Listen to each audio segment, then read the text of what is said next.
మరోవైపు అభయ్ తన కళ్ళు చెదిరే భవనంలో బ్రేక్ఫాస్ట్ చేస్తున్నాడు. అప్పుడే తన ఫోన్ మోగింది. ఆ కాల్ అటెండ్ అయిన అభయ్ ఎవరితోనో మాట్లాడుతూ కోపంగా అరుస్తున్నాడు. What the hell? నా బ్యాంక్ అకౌంట్ ఇంకా కార్డ్స్ ఎలా బ్లాక్ అవుతాయి? నీకు తెలుసా ఇవాళ ఎంత ఇంపార్టెంట్ డీల్ క్రాక్ చేయాలో? ఇంకా కంపెనీ అసెట్స్ కోసం నేను ఇన్వెస్ట్ చేయాలి. నీలాంటి పనికిరాని వాడి వల్ల నా పనంతా పాడైంది. నవ్ యూ టెల్ మీ, ఇప్పుడు ఏం చేయాలో? మీరు నాకేం చెప్పొద్దు. రేపటికల్లా ఇదంతా సెట్ చేయకపోతే నా అంత చెడ్డవాడు ఇంకెవడు ఉండడు.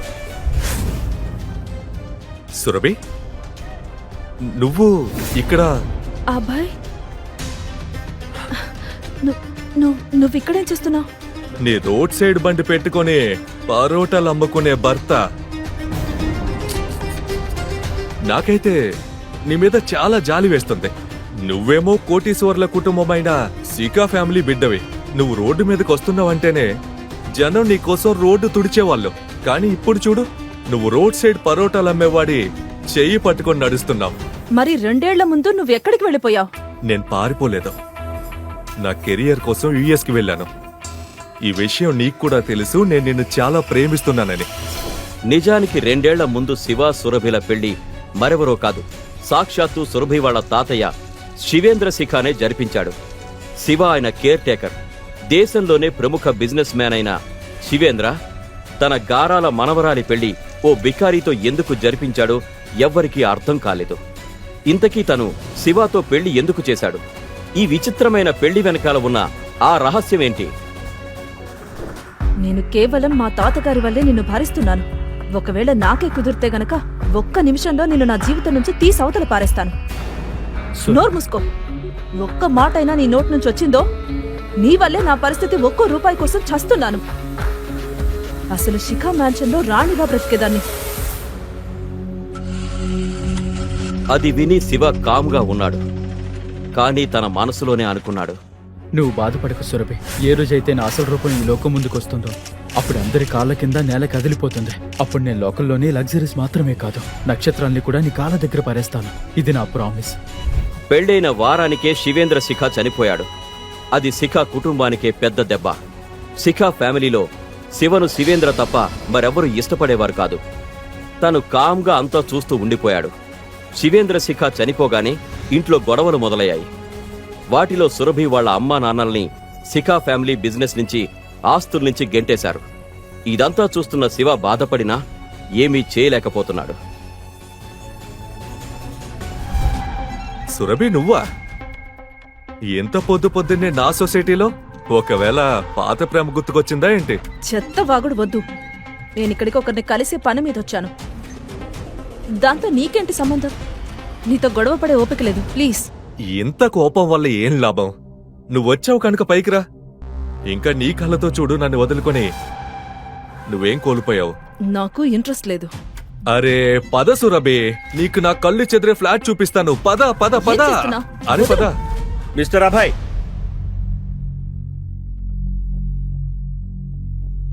మిస్టర్ అభయ్, మీకు హౌసింగ్ కంపెనీ నుంచి నోటీస్ ఇవ్వాలి. నోటీస్? ఎస్. అభయ్ ఆ నోటీస్ తెరిచి చదవగానే తనకు మతిపోయింది. వాట్? ఇప్పటికిప్పుడు నేను ఫ్లాట్ ఖాళీ చెయ్యాలా? లేదు లేదు, ఇలా జరగకూడదు. శివ రోజులాగానే ఇవాళ కూడా తన కస్టమర్స్ కి పరోటాలు సర్వ్ చేస్తున్నాడు. కానీ ఈ రోజు ఎందుకో తను కొంచెం తొందరలో ఉన్నాడు. అరే త్వరగా ఇవ్వు, లేట్ అవుతుంది. అయిపోయింది 2 నిమిషాలు. ఎందుకంటే తన భార్య ఆటోలో కూర్చొని తన వంక కోపంగా చూస్తోంది. తన కోసం వెయిట్ చేసి చేసి తన ఓపిక చచ్చిపోయింది. తన దగ్గరికి వెళ్లడానికి ఆటోలోంచి దిగింది. కానీ అక్కడే ఆగిపోయింది. ఒక పరోటా అమ్ముకునేవాడి భార్య అనిపించుకోవడం తనకు సిగ్గుగా ఉంది. అందుకే దూరం నుంచే తనకు ఫోన్ చేసింది. చెప్పు. ఏం చేస్తున్నావు? ఇంత టైం ఎందుకు చేస్తున్నావు? త్వరగా. నేను సోను కోసం వెయిట్ చేస్తున్నా. షాప్ చూసుకుంటాడని. వస్తూ ఉంటాడు. వచ్చేసాడు రా, తొందరగా రా. సురభి చిరాగ్గా ఉంది. కానీ తనకు తెలీదు ఆ చిరాకు మరింత పెరగబోతోంది అని. కారు నుంచి సూటు వేసుకున్న ఓ అందమైన రిచ్ మ్యాన్ దిగాడు. తన్ని చూసి సురభి ఆశ్చర్యపోయింది. సురభి, నువ్వు ఇక్కడ? అబ్బాయ్, నువ్విక్కడేం చేస్తున్నావు? వెళ్దామా? ఓ ఇతనేనా నీ రోడ్ సైడ్ బండి పెట్టుకొని పరోటాలు అమ్ముకునే భర్త? నాకైతే నీ మీద చాలా జాలి వేస్తుంది. నువ్వేమో కోటీశ్వర్ల కుటుంబమైన శిఖా ఫ్యామిలీ బిడ్డవి. నువ్వు రోడ్డు మీదకి వస్తున్నావంటేనే జనం నీ కోసం రోడ్డు తుడిచేవాళ్ళు. కానీ ఇప్పుడు చూడు, నువ్వు రోడ్ సైడ్ పరోటాలు అమ్మేవాడి చెయ్యి పట్టుకొని నడుస్తున్నావు. అయ్యిందా వాగటం? మరి 2 ఏళ్ల ముందు నువ్వెక్కడికి వెళ్ళిపోయావు? నేను పారిపోలేదు. నా కెరియర్ కోసం యుఎస్కి వెళ్ళాను. ఈ విషయం నీకు కూడా తెలుసు, నేను నిన్ను చాలా ప్రేమిస్తున్నానని. నిజానికి అభయ్ సురభికి ఎక్స్ బాయ్ ఫ్రెండ్. తనను కాలేజ్ రోజుల్లో చాలా ప్రేమించేవాడు. కానీ నువ్వు వెయిట్ చేయలేదు. నేను వెళ్తూనే వీణ్ణి పెళ్లి చేసుకున్నావు. అభయ్ యుఎస్ వెళ్లిన కొద్ది రోజులకే తనకి సురభి ఓ పరోటాల బండి నడిపే శివతో సురభి పెళ్లి జరిగిందని తెలిసింది. ఆ రోజు నుంచి సురభి పట్ల ప్రేమ ద్వేషంగా మారిపోయింది. అరే, నాకు రీప్లేస్మెంట్ గా కనీసం నాకు దీటైన వాణ్ణి చూడాల్సిందే. హే, సరే అది వదిలే. ఎందుకే నేను ఇండియాకి ఎందుకు వచ్చానో తెలుసా? అక్కర్లేదు, నాకు తెలుసుకోవాల్సిన పని లేదు. సురభి అక్కడి నుంచి వెళ్లబోతుండగా అభయ్ తన చేయి పట్టుకున్నాడు. నువ్వు తెలుసుకొని తీరాలి, అదే నాకు కావాలి. చెయ్యి వదులు. ఇదంతా చూస్తూ ఉన్న సురభి భర్త శివ రక్తం మరిగిపోయింది. నా భార్య చెయ్యి వదిలి దూరంగా ఉండి మాట్లాడు. ఇప్పుడు నువ్వు చెబుతావా నేనేం చేయాలో? అనా కానీ వెదవ్వి, నీకు తెలుసా నేనెవరో? అభయ్ వర్మ, గ్లోబల్ ప్యారడైజ్ పేరు విన్నారా మీరిద్దరు? ఏషియాలోనే నంబర్ 1 మల్టీనేషనల్ కంపెనీ. నేను దానికి ఎండి, అంటే మేనేజింగ్ డైరెక్టర్. ఏమైంది? షాక్ కొట్టిందా? హా? ఇప్పుడు అనిపిస్తుందా ఇంకో 2 ఏళ్లు వెయిట్ చేసి ఉంటే కనుక ఈ బండి వాడితో తిరగకుండా ఉండేదానివి అని? చెత్త వాగుడు ఆపు అభయ్. నీకు తెలుసా ఈ 2 ఏళ్లలో అసలు నాకేం జరిగిందో? Who cares? నేను తెలుసుకోను కూడా. ఇంకా ఈ ముసలి కన్నీరు వల్ల ఏ ఉపయోగం లేదు. ఇక ఈ బండి వాడే నీ మొగుడు, అదే ఇక నీ స్తోమత. ఇంకో విషయం, నేను నిన్ను, నీ వీధుల్లో తిరిగే మొగుడిని ఇన్వైట్ చేస్తున్నాను. నా పర్సనల్ ఆఫీస్కి రండి, వచ్చి చూడండి. అక్కడ నా అసలైన పరపతి. నీ మొగుడు లాంటి వాళ్ళని నేను నా అటెండర్ ఉద్యోగంలో కూడా పెట్టుకోను. అభయ్ అన్న మాటలకి శివ సిగ్గుతో తల వంచుకున్నాడు. కానీ ఈ సమయంలో తను ఏమీ మాట్లాడకుండా ఉండడమే మంచిదనిపించింది. ఎందుకంటే తన వల్ల సురభి ఇంకా అవమానం ఎదుర్కోవాల్సి ఉంటుంది. అప్పుడే సురభి అభయ్తో అంది, నీ డబ్బు పొగరు ఇంకెక్కడన్నా చూపించుకో అభయ్. ఇక నా దారి నుంచి తప్పుకో. నీ బండిని ఇక్కడి నుంచి తీసేయ్.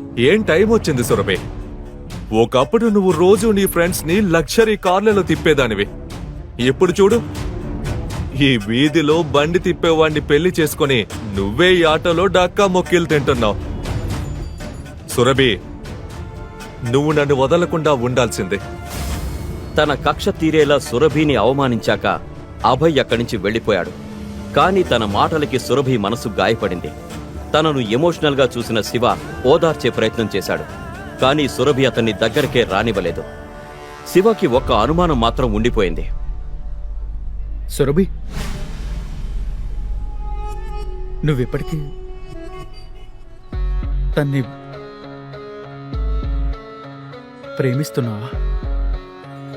ఇవ్వాలంటే అడిగావు, కానీ మళ్ళీ నీ హద్దులు తెలుసుకుని నన్ను ఇలాంటి ప్రశ్నలు అడుగు. నేను కేవలం మా తాతగారి వల్లే నిన్ను భరిస్తున్నాను. ఒకవేళ నాకే కుదిరితే గనక ఒక్క నిమిషంలో నిన్ను నా జీవితం నుంచి తీసి అవతల పారేస్తాను. నోరు మూసుకో.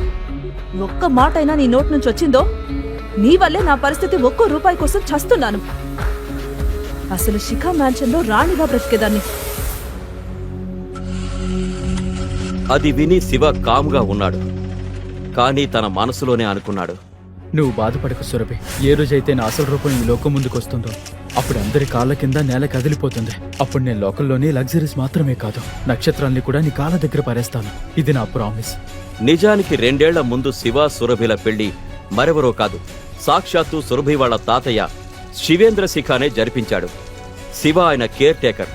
దేశంలోనే ప్రముఖ బిజినెస్ మ్యాన్ అయిన శివేంద్ర తన గారాల మనవరాలి పెళ్లి ఓ బికారీతో ఎందుకు జరిపించాడో ఎవ్వరికీ అర్థం కాలేదు. ఇంతకీ తను శివాతో పెళ్లి ఎందుకు చేశాడు? ఈ విచిత్రమైన పెళ్లి వెనకాల ఉన్న ఆ రహస్యమేంటి? పెళ్ళైన వారానికే శివేంద్ర శిఖ చనిపోయాడు. అది శిఖ కుటుంబానికే పెద్ద దెబ్బ. శిఖ ఫ్యామిలీలో శివను శివేంద్ర తప్ప మరెవరూ ఇష్టపడేవారు కాదు. తను కామ్గా అంతా చూస్తూ ఉండిపోయాడు. శివేంద్ర శిఖ చనిపోగానే ఇంట్లో గొడవలు మొదలయ్యాయి. వాటిలో సురభి వాళ్ళ అమ్మా నాన్నల్ని శిఖ ఫ్యామిలీ బిజినెస్ నుంచి, ఆస్తుల నుంచి గెంటేశారు. ఇదంతా చూస్తున్న శివ బాధపడినా ఏమీ చేయలేకపోతున్నాడు. ఇది జరిగిన తర్వాత సురభి తన నాన్నకి ఉన్న చిన్న ఫ్యాక్టరీ నడుపుతోంది. తన పెళ్ళై 2 ఏళ్లు గడిచినా కూడా సురభి ఇప్పటి వరకు శివను భర్తగా అంగీకరించలేదు. మరోవైపు అభయ్ తన కళ్ళు చెదిరే భవనంలో బ్రేక్ఫాస్ట్ చేస్తున్నాడు. అప్పుడే తన ఫోన్ మోగింది. ఆ కాల్ అటెండ్ అయిన అభయ్ ఎవరితోనో మాట్లాడుతూ కోపంగా అరుస్తున్నాడు. What the hell? నా బ్యాంక్ అకౌంట్ ఇంకా కార్డ్స్ ఎలా బ్లాక్ అవుతాయి? నీకు తెలుసా ఇవాళ ఎంత ఇంపార్టెంట్ డీల్ క్రాక్ చేయాలో? ఇంకా కంపెనీ అసెట్స్ కోసం నేను ఇన్వెస్ట్ చేయాలి. నీలాంటి పనికి రాని వాడి వల్ల నా పనంతా పాడైంది. నవ్ యూ టెల్ మీ, ఇప్పుడు ఏం చేయాలో? సార్, మీ అసౌకర్యానికి చింతిస్తున్నాం. మేము త్వరలోనే ఈ ఇష్యూని రిసాల్వ్ చేస్తాం. మీరు నాకేం చెప్పొద్దు. రేపటికల్లా ఇదంతా సెట్ చేయకపోతే నా అంత చెడ్డవాడు ఇంకెవడు ఉండడు అంటూ అభయ్ కోపంగా ఆ కాల్ కట్ చేశాడు. ఎస్ మిస్టర్ ప్రదీప్, నేను వచ్చేస్తున్నాను. లిఫ్ట్ దగ్గరే ఉన్నాను. Yes I'll see you. God,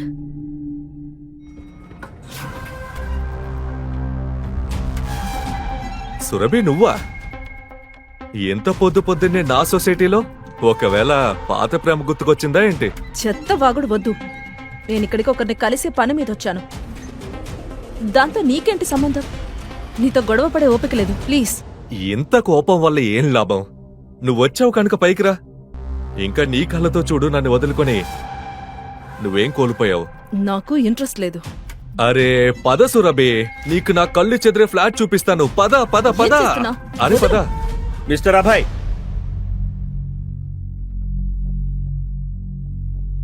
mister Abhay, మీకు హౌసింగ్ కంపెనీ నుంచి నోటీస్ ఇవ్వాలి.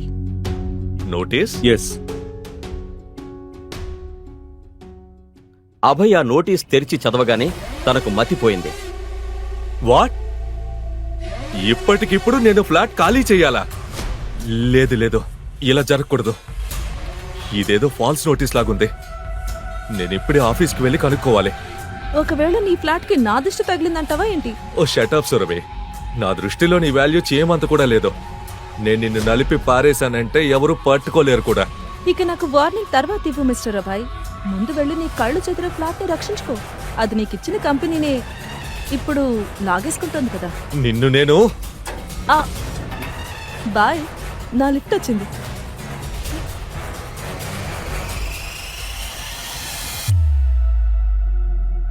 కాసేపటికి అభయ్ తన ఆఫీస్కి వెళ్ళగానే తన క్యాబిన్లోని టేబుల్ మీద ఒక లెటర్ ఉండడం చూశాడు.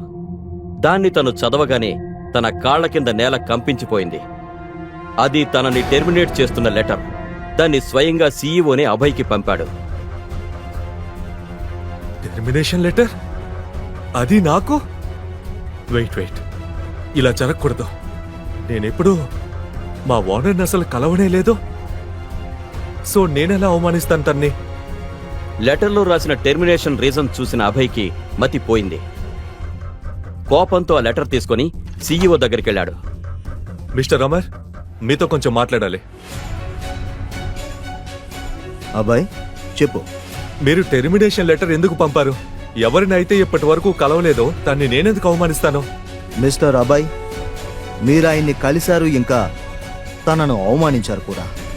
ఒకవేళ మీకు ఇది అబద్ధమని అనిపిస్తే కనుక సార్ వాళ్ళ ఆఫీస్కి వచ్చారు. ఎదురుగా ఉన్న క్యాబిన్కి వెళ్ళి ఆయన్ని కలవచ్చు. ఆ మాట అనగానే అభయ్ కంపెనీ ఓనర్ క్యాబిన్లోకి వెళ్ళాడు. సార్ మే?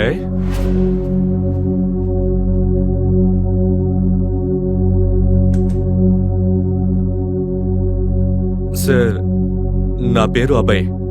నేను మీ కంపెనీలో మేనేజింగ్ డైరెక్టర్ని. అదిప్పుడు కాదు. శివని చూసిన అభయ్కి మతిపోయింది. శివా నువ్వా? ఎంత ధైర్యం నీకు మా ఓనర్ క్యాబిన్ లోకి దూరి తన కుర్చీలో కూర్చోవడానికి? నీ కారి వెదవా? Security, security! సెక్యూరిటీ ఎలాగో వస్తారు నిన్ను గెంటేయడానికి.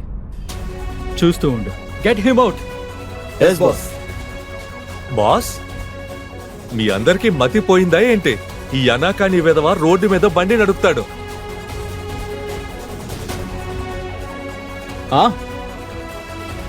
బండి నడుపుతాను, ఈ ఆఫీస్ కూడా నడుపుతాను.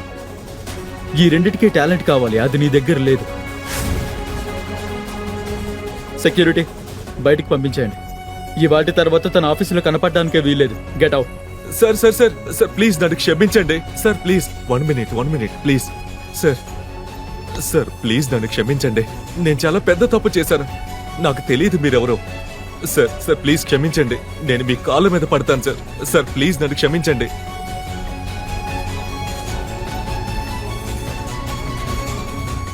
మనిషి గుర్తింపు వాడి స్తోమతని బట్టి ఉంటుంది. ఇదే కదా నువ్వు అందే నా భార్యతో. ఇక ఈ బండి వాడే నీ మొగుడు, అదే ఇంకా నీ స్తోమత. నిన్ను ఎలా క్షమించమంటావు? ఓ పంచ లేచి వెంటనే వెళ్ళి నా భార్యకి సారీ చెప్పి తన కాళ్ళ మీద పడు. సరే సార్, నేను తన్ని సారీ అడుగుతాను. అరే విను, ఈ వాటి నుంచి నువ్వు నా భార్య చుట్టుపక్కల కనిపిస్తే నేను నిన్నేం చేస్తానంటే నీ రాబోయే 7 తరాల వాళ్ళు నీ మొహం గుర్తుపట్టలేరు. అర్థమైందా?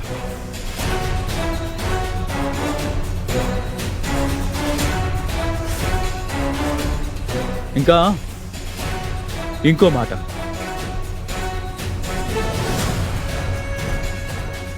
జాబ్ కావాలా? కావాలా? అయితే నోరు తెరవద్దు. ఇక్కడ ఏం జరిగిందో, ఏం విన్నావో, ఏం చూసావో అది నా భార్య వరకు అస్సలు వెళ్ళకూడదు. ఎప్పటికీ. ఎందుకు శివ సురభి నుంచి అంత పెద్ద నిజం దాస్తున్నాడు? కానీ శివ బుద్ధి చెప్పిన వాళ్లలో అభయ్ ఏమీ మొదటివాడు కాదు.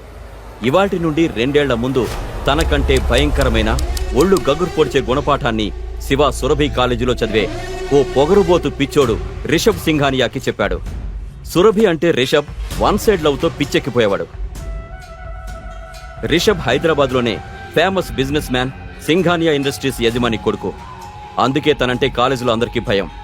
ధనవంతుడి ఇంట్లో గారాబంగా పెరిగిన రిషబ్ చాలాసార్లు జైలుకి వెళ్లినా కూడా తన పద్ధతి ఏమాత్రం మార్చుకోలేదు. ఎందుకంటే డబ్బు, పవర్ అండతో తను ఎప్పటికప్పుడు బయటపడిపోతూ వస్తున్నాడు.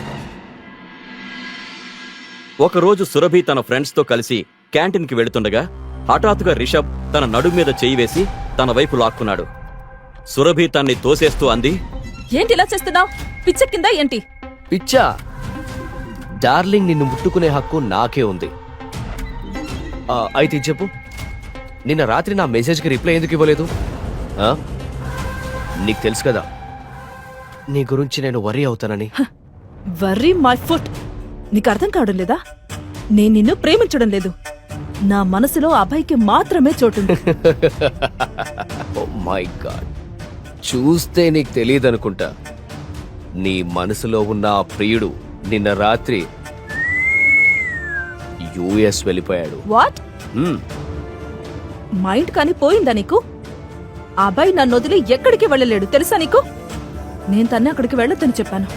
అప్పుడే సురభికి అభయ్ తాను యుఎస్ వెళ్ళిపోతున్నానంటూ పంపిన మెసేజ్ కనిపించింది. తన కళ్లను తానే నమ్మలేకపోయింది. అభయ్ తనను కలవకుండా యుఎస్ వెళ్లడనే నమ్మకంతో అతనికి ఫోన్ చేసింది. మీరు ప్రయత్నిస్తున్న నెంబరు ఈ సమయంలో అందుబాటులో లేదు. ఎంత అమాయకురాలు!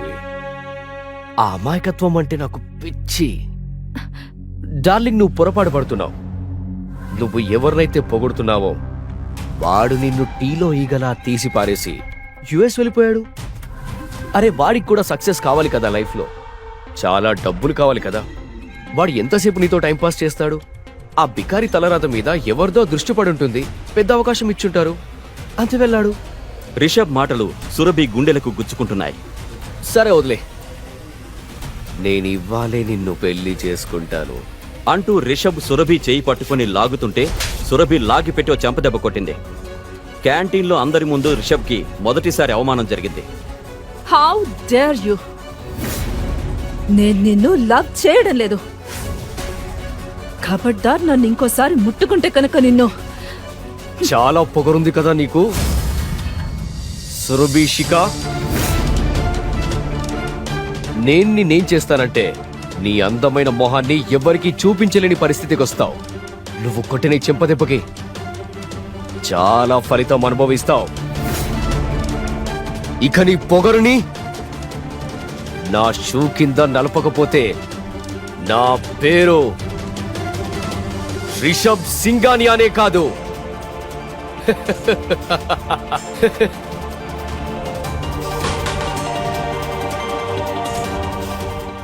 క్యాంటీన్లో అంతా షాక్ అయిపోయి ఉన్నారు.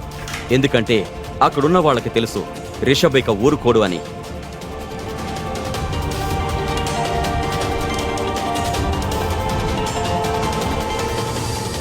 ఇంతకీ రిషబ్ ఇప్పుడు ఏం చేయబోతున్నాడు? సురభికి వ్యతిరేకంగా ఏదైనా పథకం వేయబోతున్నాడా?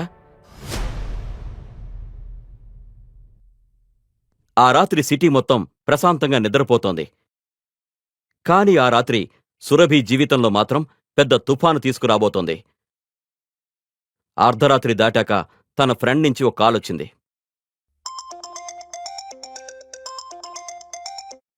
హలో సురభి, నువ్వు కాలేజ్ వాట్సాప్ గ్రూప్ చెక్ చేసావా? అరే యార్, ఇంత రాత్రి కాలేజ్ గ్రూప్ ఎవరు చెక్ చేస్తారు? నీకేమైంది? ఇంత కంగారుగా ఎందుకు మాట్లాడుతున్నావు? నువ్వు ఒకసారి వెంటనే గ్రూప్ చెక్ చేయి ఇప్పుడే. ఏమైంది? అరే, సురభి ఆ వాట్సాప్ గ్రూప్ ని చెక్ చేయగానే తన కాళ్ల కింద నేల కదిలిపోయింది. రిషబ్ సురభికి సంబంధించిన ఓ వీడియోని కాలేజ్ గ్రూప్కే కాదు మొత్తం సోషల్ మీడియాలోనే వైరల్ చేశాడు. అన్ని చోట్ల ఆ వీడియో గురించే అనుకుంటున్నారు. అది చూసి సురభికి గుండాగినంత పని అయ్యింది. ఈ వీడియోనెవరు? రిషబ్. తాను రిషబ్కి కాల్ చేసేలోగా ఎవరో గట్టిగా అరిచిన శబ్దం వినిపించింది. సురభి, సురభి, అమ్మా, ఇదేంటి? Breaking news! ఢిల్లీలో ఫేమస్ సికా ఫ్యామిలీ అమ్మాయిది ఒక వీడియో ఇంటర్నెట్ లో వైరల్ అవుతుంది. అవును, జనం దీన్ని చూసి ఆశ్చర్యపోతున్నారు. దాన్ని విపరీతంగా షేర్ చేస్తున్నారు. ఇంతకీ ఇప్పుడు సికా ఫ్యామిలీ ఏం చేస్తుంది తెలుసుకోవడానికి చూస్తూనే ఉండండి లేటెస్ట్ న్యూస్. ఎవరు చేశారది? చెప్పు, ఎవరు చేశారు? ఇక మన మొహం చూపించగలవా? ఎవరు? ఎవరు? అమ్మా, ఇది ఆ వెధవ రిషబ్ చేశాడు. వాడు నా చెంప దెబ్బకి పగ తీర్చుకున్నాడు. రిషబ్ తన బాత్ టబ్లో కూర్చొని సురభి వీడియోని చూస్తూ నవ్వుకుంటున్నాడు. అప్పుడు తనకు సురభి నుంచి ఫోన్ వచ్చింది.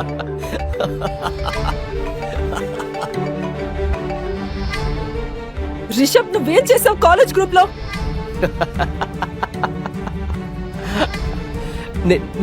నేను చూసేశాను. ఇక చెప్పు, ఎలా ఉంది నా సర్ప్రైజ్? మొత్తానికి నీ కాల్ వచ్చింది. తెలుసా, నీ కాల్ కోసం ఎంత పిచ్చిగా ఎదురు చూసేవాన్నో. నాకు తెలుసు నా సురభి తప్పకుండా ఫోన్ చేస్తుందని. కానీ లేదే, నీకు నేనంటే లెక్కే లేదే. ఇప్పుడు నా ప్రేమ హద్దులు దాటిపోయింది మై డార్లింగ్. Shut up! నువ్వు ఇదంతా ఎలా చేస్తున్నావు? నేను రిషబ్ సింగానియా అని ఏదైనా చేయగలను. అది నువ్వు ఊహించలేవు కూడా. ఇంకా టైం ఉంది. పెళ్లి చేసుకున్నాను. లిజన్, నువ్వు ఈ లోకంలో మిగిలిన చివరి మగాడివైనా సరే, నేను మాత్రం నేను పెళ్లి చేసుకోను. సురభి అన్న మాటలు విని రిషబ్ గట్టిగా నవ్వుతున్నాడు. మరోవైపు తన తల్లి ఏడ్చి ఏడ్చి బాధపడుతూనే ఉంది.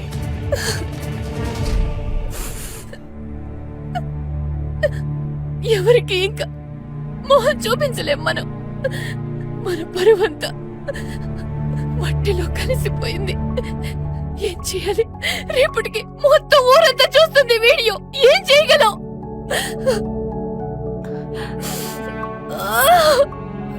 వాళ్ళ అమ్మ భయపడినట్టుగానే జరిగింది.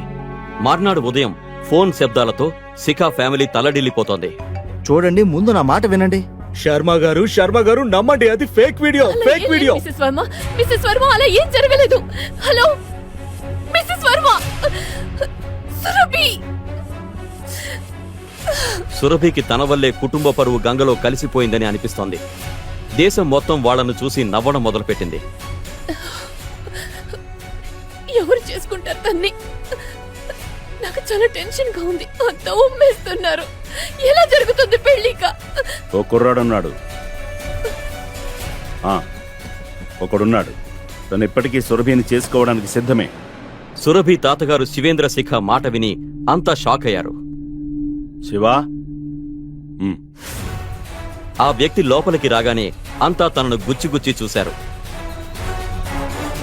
చూడ్డానికి చాలా సాధారణంగా ఉన్న తను మంచి బట్టలు కూడా వేసుకోలేదు. తనని చూస్తేనే ఓ పేదింటి కుర్రాడు అని ఎవరికైనా అర్థమైపోతుంది. తన పేరు శివ. సురభిని చేసుకోవడానికి రెడీగా ఉన్నాడు.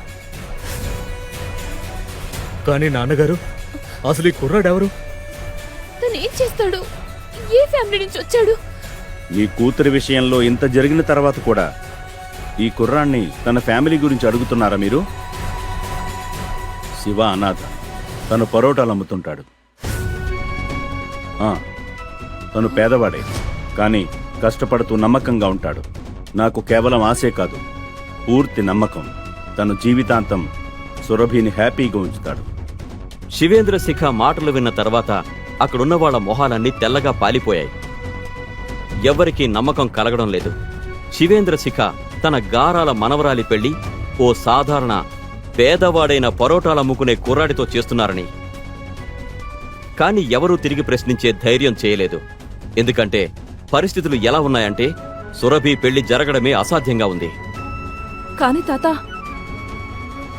తాత నేను బండి పెట్టుకునేవాడిని ఎలా పెళ్లి చేసుకోను? అమ్మా ప్లీజ్ ఒకసారి నేను రిషబ్తో మాట్లాడి చూస్తాను. ఐ ప్రామిస్ అంతా సరైపోతుంది. ఏం సరి చేస్తావు నువ్వు? కాల్ చేసావు కదా నువ్వు. ఏమైంది?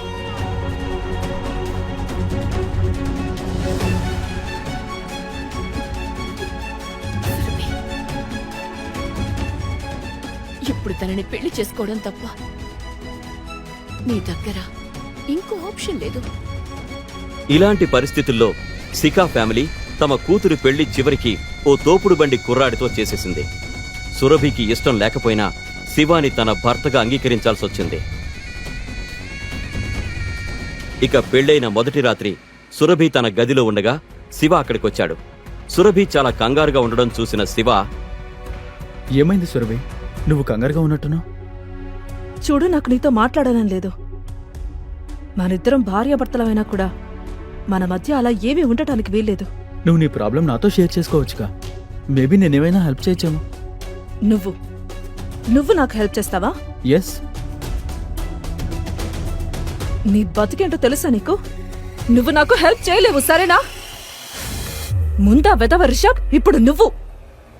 బాధలో ఉన్న సురభి తన కోపం మొత్తం శివ మీదే చూపించింది.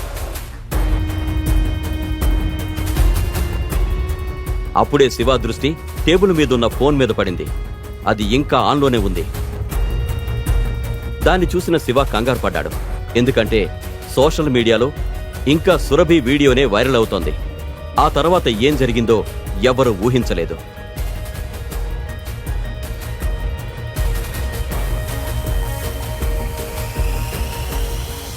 సురభి జీవితాన్ని పాడు చేసిన రిషబ్ మత్తులో మజా చేస్తూ తన గెలుపుని సెలబ్రేట్ చేసుకుంటున్నాడు. సురభికి తన్ని పెళ్లి చేసుకోవడం తప్ప మరో దారి లేదని అనుకుంటున్నాడు. హలో, చెప్పు డియర్ బ్రదర్. సార్ ఆ వీడియో సడన్ గా మాయమైంది. ఇంకా ఎవరో మీకు వ్యతిరేకంగా రిపోర్ట్ చేశారు. What non sense! నాకు వ్యతిరేకంగా రిపోర్ట్ చేసేంత ధైర్యం ఎవరికుంది? ఎవరైనా కానీ చాలా ప్రమాదకరమే. తను మీ అకౌంట్స్ అన్ని కూడా బ్లాక్ లిస్ట్ చేయించాడు. ఆ వ్యక్తి మాటలు విన్న రిషబ్కి చెమటలు పట్టేశాయి. తను వెంటనే డాడీకి ఫోన్ చేస్తే తెలిసింది వాళ్ళు కూడా నాశనం అయిపోయారని. డాడ్, మన బ్యాంక్ అకౌంట్ సీజ్ చేశారు. మన ఇండస్ట్రీకి తాళాలు వేశారు. ఇంకా నా తల మీద 1000 కోట్ల అప్పుంది. మన పని అయిపోయింది రిషబ్. బట్ డాడ్, ఎవరు చేశారు ఇదంతా? దీని వెనుక ఎవరున్నారు? కానీ ఆ తర్వాత తన్ని నాశనం చేసింది ఎవరో తెలిసింది రిషబ్కి. తన కాళ్ల కింద నేల కదిలిపోయేంత పనయ్యింది.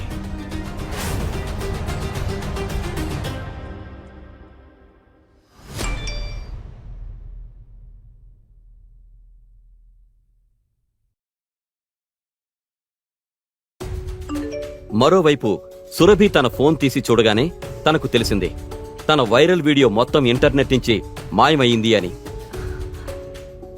కానీ ఇదంతా ఎవరు చేశారు?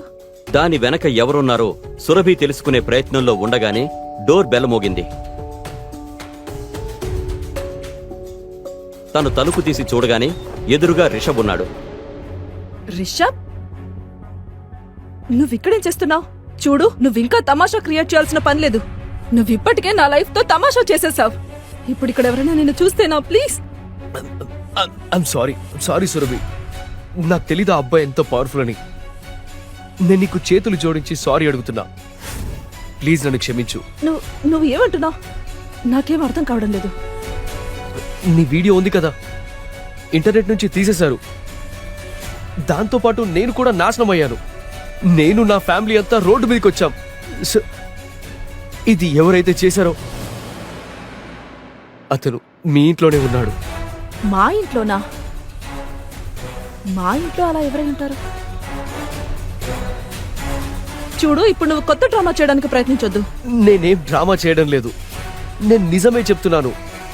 ఇదంతా చేసింది ఇంకెవరో కాదు సురభి, నీ భర్తే. తను రాత్రికి రాత్రే ఇంటర్నెట్ నుండి నీ వీడియో మాయం చేశాడు. నన్ను నాశనం చేశాడు. అది విన్న సురభికి కళ్ళు తెరుచుకుని ఉండిపోయాయి. మామూలుగా కనిపించేవాడు ఇదంతా చేయగలడు అని తను ఎలా నమ్మగలదు? అందుకే తను రిషబ్తో కోపంగా అంది, ఏం చెత్త వాగుతున్నావు నువ్వు? శివ ఇదంతా ఎలా చేయగలడు? నేను నిజమే చెప్తున్నాను, నన్ను నమ్ము. ఇదంతా తనే చేశాడు. అతనేమి మామూలు బికారి మనిషి కాదు. తను చాలా పవర్ఫుల్ వ్యక్తి. ఒకవేళ నీకు నమ్మకం లేకపోతే నువ్వే అడుగు నీ భర్తని. అప్పుడే హఠాత్తుగా శివ అక్కడికొచ్చాడు. అతను సురభి రిషబ్ల మధ్య మాటలు విన్నాడు. సురభి శివను అడిగింది, శివ, ఈ రిషబ్ ఏంటో వాగుతున్నాడు. నువ్విదంతా ఎలా చేయగలవు?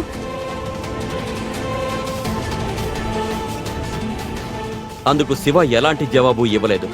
కాని తన మొహం మీద ఓ చిరునవ్వు మాత్రం మెరిసింది.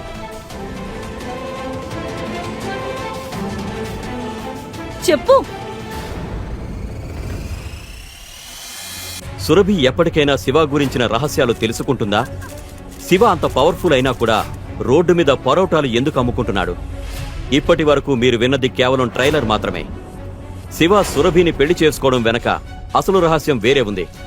ఆ తర్వాత జరిగింది వింటూ మీరు ఆశ్చర్యంలో మునిగిపోతారు.